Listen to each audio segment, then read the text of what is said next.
Senator Tuberville. Thank you, Madam Chair. Thanks for being here today. The topics we're discussing today is very, very important for my folks back in Alabama. The Farm Bill process, my goal is to ensure that Alabamians and the southern states have a seat at the discussion table.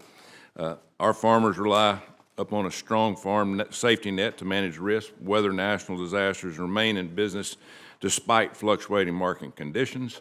Despite the USDA's farm safety net, producers are still struggling to break even due to the skyrocketing inflation and rising input costs for food, fuel, and fertilizer. As Farm Bill discussions take place, we want to ensure a strong crop insurance program that maintains the public-private partnership makeup to help our producers manage risk. Over 1.5 million acres, equaling $920 million, are protected by crop insurance in my state of Alabama. Additionally, Alabama producers rely heavily upon the price loss coverage and the agricultural risk coverage programs to help them stay on their feet when crop revenue decline or market values are low. So, Mr. Bonney, my peanut growers in Alabama report that the PLC and the 2018 Farm Bill has worked well. From safety net perspective, references prices have not kept up with the rising input costs in agriculture. Has USDA reviewed how we address inflation from a policy perspective over the life of the Farm Bill? I will tell you, my legislative staff is always quick to tell me to emphasize that Congress writes the Farm Bill. And that's going to be important here, too. Right. Obviously, those reference prices are in statute. But I think you're right. We've seen, when we talk to producers, there's lots of concern about, obviously, rising input costs. Our delivery of our programs is critical to be able to put money in their pocket to help address that. So I assume the conversation about those prices will be a part of the debate that Congress has. During the Trump administration, when commodities were impacted by foreign trade barriers and retaliatory tariffs, USDA implemented the market facilitation program to help offset export loss growers were facing. Has the USDA considered a similar program to offset the rising cost of farm inputs? We have not, but I think, as you know, we've made some investments to try and encourage, for example, a domestic production of fertilizer to create more options, more competition, and we think there may be some, that approach and potential other approaches might be helpful on input costs. Thank you. Ms. Munger, one of the strong suits of the federal crop insurance program is RMA's authority to do its own research and develop policies. Through this approach, the program can expand to cover new crop types, such as specialty crops, and managing new types of risk. When I look through the RMA summary of business for Alabama, I see dozens of available crop insurance products where we're selling fewer than 10 policies each year, 10 policies among Alabama's 44,000 farmers.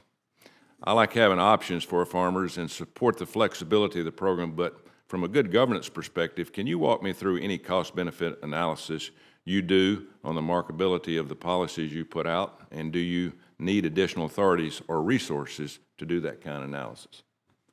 I might turn that question to Administrator Bunger. Yeah.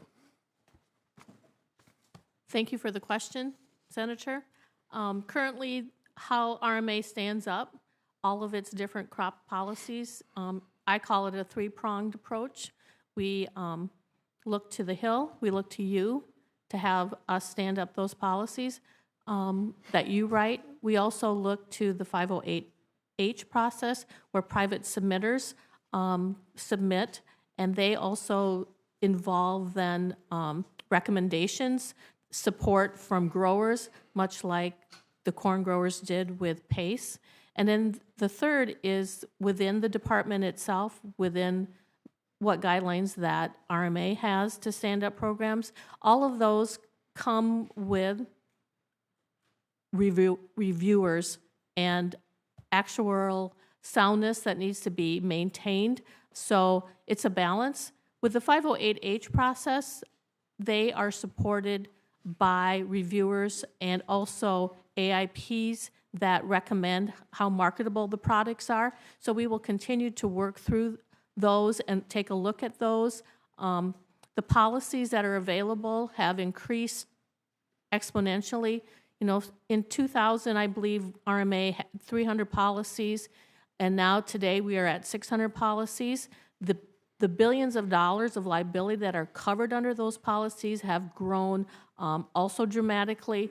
You know, the dollar amount that comes to my mind back in 2000 was 30 billion. Today we are at over $200 billion worth of liability, and that's every year. So we are seeing a great deal of interest in all of the policies that we stand up, but at the end of the day, we listen to the farmer. We listen to the stakeholders and what their needs are, and that's what we will continue to do. Thank you. One quick question, Mr. Dumino.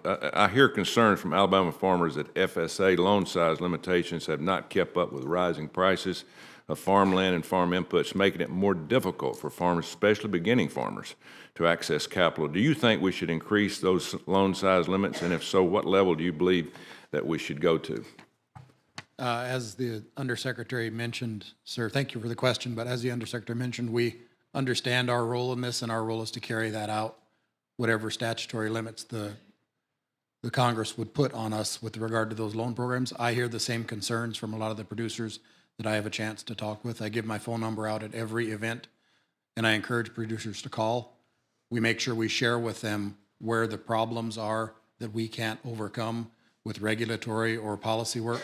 And that's one of them that we just run into about every time. Our lenders enjoy a $2.037 million guarantee. And we have the capacity in many cases to be more flexible than lenders can because of our broader risk pool. And we can't help borrowers that get in trouble with a guaranteed lender. So there's really only one way out. So I would really love to visit further about what those limitations may be, and look forward to getting requests from you all about how we can provide technical assistance. Thank you, Madam Chair. I got a couple of questions I'd like to submit for the record, please.